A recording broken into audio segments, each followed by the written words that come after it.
वक्रतुंडे महाकाय सूर्यकोटि संप्रभ निर्विघ्नं कुरु मे देव सर्वकार्येषु सर्वदा। त्वमेव माता च पिता त्वमेव बन्धुः च सखा त्वमेव विद्या द्रविणं त्वमेव सर्वं मम देव देव। हे प्रभु, ज्ञानहीन, कर्महीन और भक्तिहीन होने के बावजूद अपनी बुद्धि क्षमता के अनुसार आपके कथा का रसास्वादन खुद करते हुए आपके भक्तों तक पहुंचाने हेतु प्रयासरत हूँ। कृपया अपनी कृपा सभी भक्तों पे बनाए रखना। जय श्री राम। आज का विषय है कि कलयुग के एक घटना का आभास माता जानकी को होती है। आखिर क्यों? तो घटना उस समय की है जब श्री राम के द्वारा रावण का वध हो चुका होता है और लंका का राजा विभीषण कहलाते हैं, लंकेश्वर हो जाते हैं। तब श्री राम श्रीलंका से लक्ष्मण, माता जानकी और हनुमान के साथ अयोध्या लौट रहे होते हैं। लौटते समय माता जानकी के मन में तरह तरह के सवाल उठ रहे थे। वो थोड़ा बेचैन लग रही थी और ये श्री राम को पता था, लेकिन श्री राम को यह भी पता था कि जानकी उनसे पूछेंगी, इसलिए वो इंतजार कर रहे थे कि वो कब सवाल करती है और ऐसे भी बिना पूछे हुए किसी सवाल का जवाब नहीं देना चाहिए।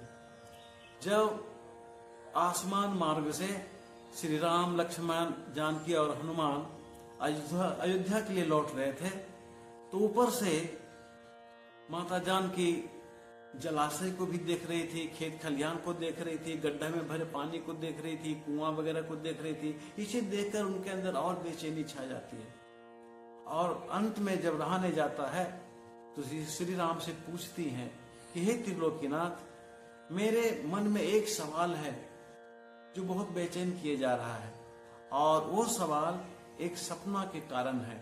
और वो सपना मैं जब श्रीलंका में थी तो सुबह के समय कई दिनों से देख रही थी। आखिर इसका क्या कारण हो सकता है? श्री राम मुस्कुराते हुए कहते हैं कि हे देवी, ऐसी कौन सी घटना है जिसको याद करके आप इतनी बेचैन हैं? माता जानकी कहती है कि हे त्रिलोकीनाथ, ये ऐसी घटना है जो मुझे लगता है कि कहीं आपके परिवार से, हम लोगों के परिवार से या हम लोगों पर ही घटित तो नहीं होगा, क्योंकि ये 4 कुआं और एक बड़ा कुआं की घटना है। आप भी 4 भाई हैं। आखिर कहीं फिर हमारे कुल में कुछ अशुभ तो नहीं होने वाला है? श्री राम मुस्कुराते हुए कहते हैं कि हे देवी, जब तक आप उस घटना को हमें बताएंगी नहीं तब तक हम उसका जवाब कैसे दे सकते हैं? आप बताइए कि आपने किस घटना को देखा है। तो माता जानकी सहमते हुए कहती है, सकुचाते हुए कहती है कि हे त्रिलोकीनाथ, मैंने सपना में एक बड़ा सा कुआं देखा और उस कुआं के चारों ओर 4 अलग अलग कुआं देखा। और मैंने ये देखा कि जब बड़ा कुआं में उफान आता है, बड़ा कुआं जब जल से भर जाता है तो वो अकेले चारों कुआं को भर देता है। लेकिन जब चारों कुआं में उफान आता है, यानी चारों कुआं जब पानी से लबालब भर कर बाहर निकलने लगता है तो चारों कुआं मिल करके अकेले बड़े कुआं को नहीं भर पाता, जो कि बड़ा कुआं चारों कुआं के बीच में होता है। हमें ही डर लग रहा है कि आप भी 4 भाई हैं और 4 कुआं का यहाँ इशारा है। एक बड़ा कुआं ये क्या कह रहा है?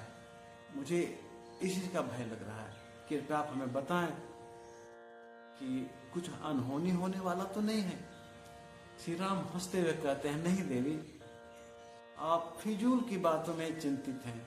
ये घटना हमारे परिवार से नहीं है। ये सही है कि ये घटना 4 भाइयों से संबंधित है और हम भी 4 भाई हैं, लेकिन हमारे परिवार से, हमारे कुल से संबंधित नहीं है। ये घटना कलयुग की है, उसको आपने देखी है।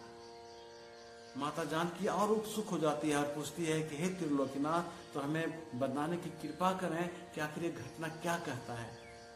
तो श्री राम समझाते हुए कहते हैं कि हे देवी, ये घटना कलयुग के उस समय का है जब किसी इंसान के घर में 4 पुत्र होगा, वो इंसान अपना एड़ी चोटी मेहनत करके किसी तरह से चारों बेटों को पढ़ा लिखा कर उसकी आवश्यकताओं को पूरा करते हुए अपने पैरों पर खड़ा कर देता है।